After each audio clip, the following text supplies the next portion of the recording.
আপোনালোকে চন্দ্ৰপুৰবাসী ৰাইজ আপোনালোক অকলশৰীয়া নহয়। চন্দ্ৰপুৰবাসী ৰাইজৰ সমস্যা অসমৰ সমস্যা।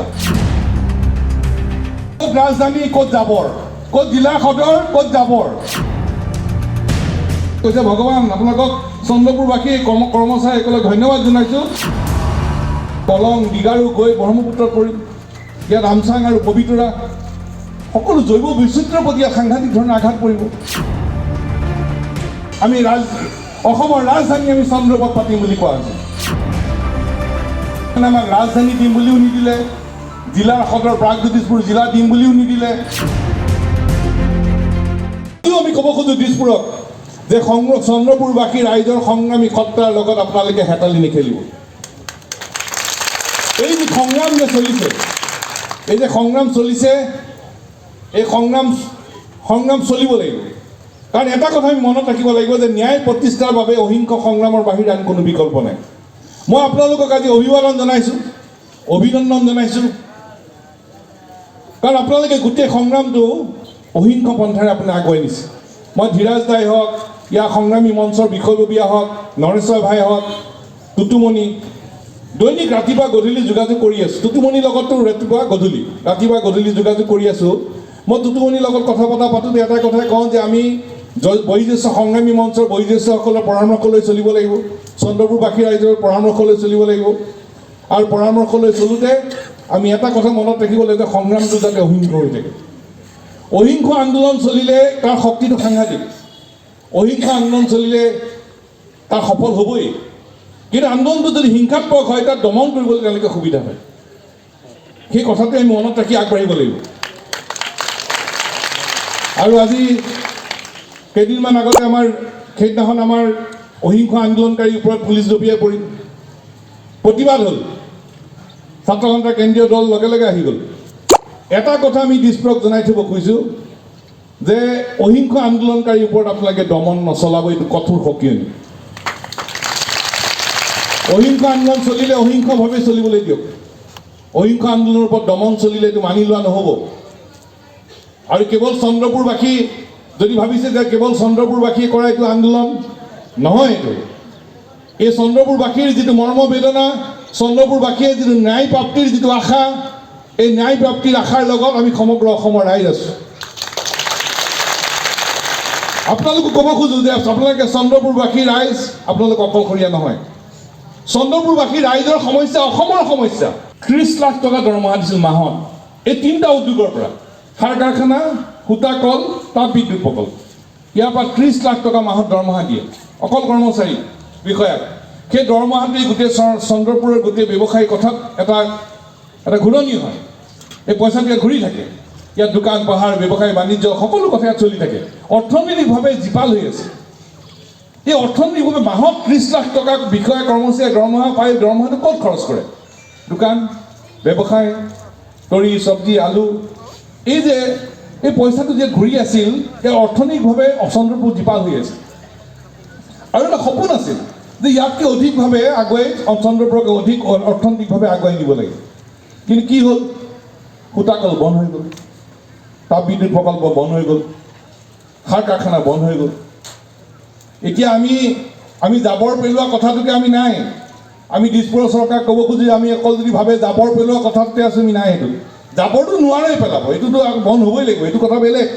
চন্দ্ৰপুৰখনক, পুৰণি চন্দ্ৰপুৰক আধুনিকভাৱে সজাই পলাই তোলাৰ ব্যৱস্থা কৰিব লাগে। কাৰণ এতিয়া ৰাস্তা হৈ গ'ল। এই যে চন্দ্ৰপুৰৰ যে জাবৰ পেলোৱাৰ ফলত যিটো ব্যৱস্থা হ'ল, আমাৰ দীঘাৰু হওক, কলং হওক, ইয়াত বড়ো আৰু তিৱা শব্দৰে জড়িত হৈ আছে 2খন নদীৰ লগত। ইয়াত কলং দীঘাৰু গৈ ব্ৰহ্মপুত্ৰত পৰিল, ইয়াত আমচাং আৰু পবিতৰা সকলো জৈৱ বৈচিত্ৰ্যৰ প্ৰতি সাংঘাতিক ধৰণে আঘাত পৰিব। আৰু এই জৈৱ বৈচিত্ৰ্যৰ প্ৰতি আঘাত সনা এই কথাটো কিয় কৰিব খোজা হৈছে? কোনে দিলে পৰামৰ্শ? মাতোতে য'ত আমাৰ সন্মানীয় অভিভাৱক, আমাৰ বিধায়ক আমাৰ অতুল বৰা ডাঙৰীয়া আছিল, তাততো এপিডিচিএলে কোৱা নাই যে আমি 250 মেগাৱাটৰ তাপ বিদ্যুৎ প্ৰকল্পও পাতিম, এটা অত্যাধুনিক ষ্টেডিয়ামো পাতিম, এটা ধুনীয়া অত্যাধুনিক গেষ্ট হাউচ পাতিম, তাৰ লগত আমি জাবৰো দিম বুলিতো কোৱা নাছিলে ন। যিটো নিদিওঁ বুলি কৈছিলে সেই বস্তুটো কিয় দিবা? এতিয়া আমাৰ আপত্তিতা আৰু এটি আমাৰ যুক্তি। আৰু এই যুক্তি খণ্ডন কৰিবলৈ তেখেতসকলৰ যুক্তি নাই। আৰু সেইকাৰণে দিছপুৰীয়া ৰাইজক ক'ব খোজোঁ যে চন্দ্ৰপুৰৰ প্ৰতি অন্যায় নকৰিব। অতি মনোমোহা চন্দ্ৰপুৰ। বিগাৰু কলং গৈ ব্ৰহ্মপুত্ৰত পৰিছে, আমচাং পবিতৰা গোটেই অঞ্চলটোৱে মনোমোহা। চন্দ্ৰপুৰক সেইকাৰণে পুৰণি চন্দ্ৰপুৰক আমি আধুনিক ৰূপত দিয়াটো বিচাৰিছোঁ। আৰু আমাৰ প্ৰতি কিমান অন্যায় কৰা হৈছে মই তালিকা এখন দি দিব পাৰোঁ এতিয়া। চন্দ্ৰপুৰ ৰাইজক কৈ দিয়া হ'ল, ৰাইজ আমি অসমৰ ৰাজধানী আমি চন্দ্ৰপুৰত পাতিম বুলি কোৱা হৈছিল। এক মানে আমাক কি দিম বুলি কৈছিল? দিম বুলি কৈছিল যে অসমৰ ৰাজধানী চন্দ্ৰপুৰক দিম, নিদিলে। কৈ দিলে যে নহয় প্ৰাগজ্যোতিষপুৰ জিলাৰ সদৰ হ'ব ইয়াত চন্দ্ৰপুৰ, নিদিলে। সূতাকল বন, খাৰকটৰ বন, বিদ্যুৎ বন, তাৰমানে আমাক ৰাজধানী দিম বুলিও নিদিলে, জিলাৰ সদৰ প্ৰাগজ্যোতিষপুৰ জিলা দিম বুলিও নিদিলে, চলি থকা মিলকেইটাও বন্ধ হৈ গ'ল, নুখুলিলে। আকৌ মাতি নি আলোচনালৈ ক'লে যে নহয় আমি তাপ বিদ্যুৎ প্ৰকল্প, ষ্টেডিয়াম দিম, গেষ্ট হাউচ দিম, সেইটোও নিদিলে। ক'ত ৰাজধানী, ক'ত জাবৰ, ক'ত জিলা সদৰ, ক'ত জাবৰ, নিমিলেতো। গতিকে চন্দ্ৰপুৰবাসীৰ প্ৰতি অন্যায়। সেই কথাটোকে মই প্ৰথম ক'ব খুজিছোঁ যে ইয়াত সাৰ কাৰখানা আছে। সাৰ কাৰখানা কথাটো যদি চাবলগীয়া হয়, ইয়াত সাৰ কাৰখানাৰ যিটো কেঁচা মাল যিটো লাগে, কেঁচা মালটো গুৱাহাটী তেল শোধনাগাৰ, নুমলীগড় শোধনাগাৰে দিব পাৰে কেঁচা মাল। উৎপাদন যিটো হয় এইটো নামৰূপ সাৰ কাৰখানাই কিনি লৈ যায়। অৰ্থাৎ কেঁচা মালৰ অভাৱ নাই, উৎপাদন হোৱা সামগ্ৰী বজাৰৰ অভাৱ নাই। তেতিয়াহ'লে সাৰ কাৰখানাটো কিয় বন্ধ হ'ল? কিয় বন্ধ হয়? দিছপুৰৰ পৰা কেই কিলোমিটাৰ ওচৰত চন্দ্ৰপুৰত সাৰ কাৰখানা কিয় বন্ধ হয়? এতিয়া আমি বিচাৰি আছোঁ অসমৰ ৰাইজে, ছাত্ৰ সন্থাই যে নামৰূপ সাৰ কাৰখানা তেওঁলোকৰ চতুৰ্থ গোটটো কৰিব লাগে। কেইবা শ কোটি টকা দিয়াৰ কথা কৈছে, সেইটো আমাৰ দাবী। নামৰূপ সাৰ কাৰখানাৰ চতুৰ্থ গোটটো খুলিব লাগে। কেইবা শ কোটি টকা তাত আবণ্টনৰ কথা আছে, খোলক সেইটো লাগিব। কাৰণ ইয়াৰ উৎপাদন হোৱা বস্তু নামৰূপ সাৰ কাৰখানাই কিনিব লাগিব। এতিয়া মই ৰাতিপুৱা যেতিয়া ধীৰেজৰ কথা পাতি, ধীৰেজ দা এইটো কল খুলিবলৈ কিমান টকা লাগে? কৈছে আমি তেতিয়া বন্ধ হওঁতে হিচাপ কৰিছিলোঁ, মিলটোৰ যিটো মেচিন এইটো 25 বছৰ আছিল কাৰ্যকাল আয়ুস।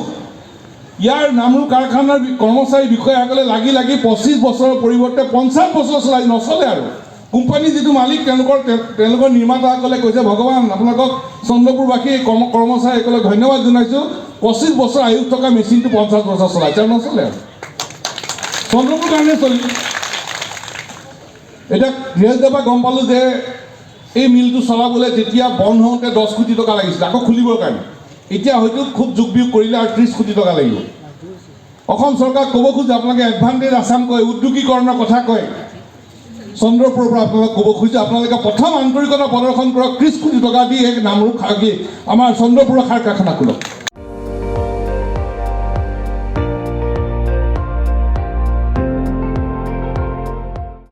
আপুনি চাই আছে ND24, সৰ্বশ্ৰেষ্ঠ নহয় সৰ্বোত্তমৰ দৌৰত।